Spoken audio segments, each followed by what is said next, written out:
एक बात है जो काफी टाइम से मेरे दिमाग में चल रही है।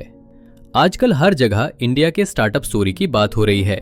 We keep hearing India is now the world's third largest startup ecosystem.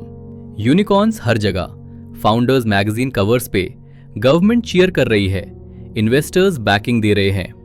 बाहर से देखो सब कुछ अमेजिंग लगता है, पर एक थॉट है जो मुझे चैन से बैठने नहीं देता। मोस्ट ऑफ दी स्टार्टअप्स पैसे नहीं कमा रहे, बिल्कुल भी नहीं। और ये छोटी प्रॉब्लम नहीं है। चलो थोड़ा पीछे चलते हैं। ईयर था 2021। वो साल प्यूरे मैडनेस था। Over $36 billion venture capital Indian startups में घुस गया। हर इन्वेस्टर को नेक्स्ट बिग थिंग चाहिए था, next Flipkart, next Zomato. Unicorns इतनी फास्ट बन रहे थे कि एक पॉइंट पे लगने लगा, अगर आप $1 बिलियन वैल्यूएशन पे नहीं हो तो क्या आप सीरियस हो? वाइब जबरदस्त थी, पर वाइब्स सैलरी पे नहीं करती।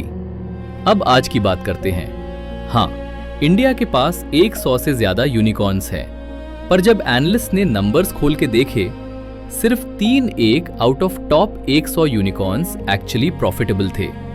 बस इतने ही। हाँ, पिछले साल से बेटर है, पर फिर भी मेजॉरिटी स्टार्टअप्स कैश बर्न कर रहे हैं। बेंगलुरु में जो स्टार्टअप कैपिटल माना जाता है, 50-100% यूनिकॉर्न्स लॉस में थे। हजारों करोड़ उड़ गए। तो हाँ, हाइप लाउड थी, पर फाइनेंशियल्स वीक थे।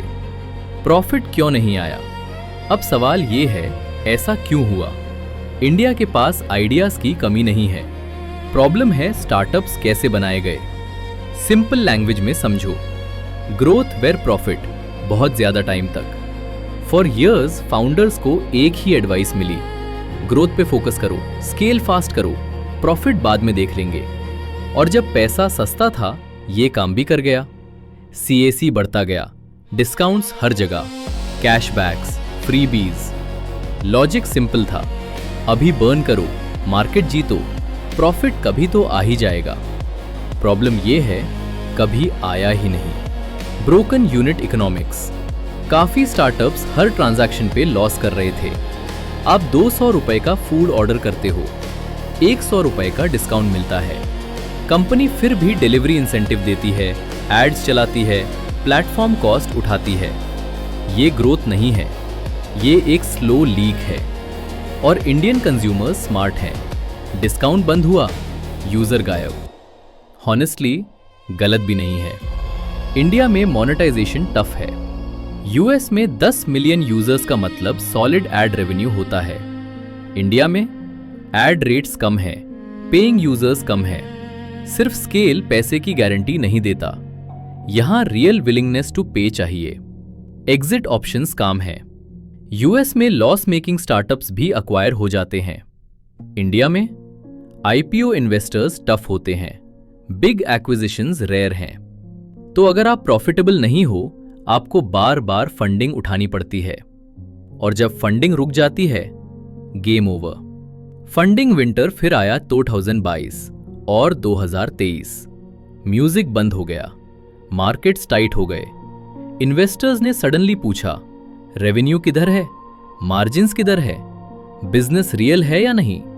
स्टार्टअप्स पैनिक में आ गए, लेऑफ्स हुए, वर्टिकल्स बंद हुए, एक्सपेंशन रुक गया। ओवर 28,000 स्टार्टअप्स सिर्फ 2 साल में बंद हो गए। सुनने में ब्रूटल लगता है, पर ऑनेस्टली जरूरी था। Shift towards profit. अच्छी खबर यह है, काफी फाउंडर्स ने लेसन सीख लिया। 2000 चाबी और 2025 में कॉन्वर्सेशन बदल गई। यूनिट इकोनॉमिक्स वापस आए, कोर बिजनेस पे फोकस आया, प्रॉफिट कूल बन गया। जो स्टार्टअप्स नंबर सही कर गए, मार्केट ने उनको रिवॉर्ड किया। हाइप नहीं, बज नहीं, results. Impact founders, investors, employees. आज के फाउंडर्स अलग हैं, less flashy, more focused. Investors cautious हैं, पर सीरियस भी। एम्प्लॉइज भी स्मार्ट हो गए हैं। वो पूछते हैं, रनवे कितना है, प्रॉफिट है या नहीं। पिंग पोंग टेबल से फर्क नहीं पड़ता, स्टेबिलिटी मैटर्स। इंडिया का स्टार्टअप इकोसिस्टम कोलैप्स नहीं हुआ, वो मैच्योर हुआ। पिछला डेकेड ने प्रूव किया वी कैन स्केल। ये डेकेड प्रूव करेगा we can sustain. Profit ambition का दुश्मन नहीं है, प्रॉफिट प्रूफ है कि एम्बिशन की रूट्स स्ट्रॉन्ग है। हमें कम स्टार्टअप्स नहीं चाहिए, हमें स्मार्टर स्टार्टअप्स चाहिए। और ऑनेस्टली अच्छा लग रहा है कि फाइनली ये शिफ्ट दिख रहा है।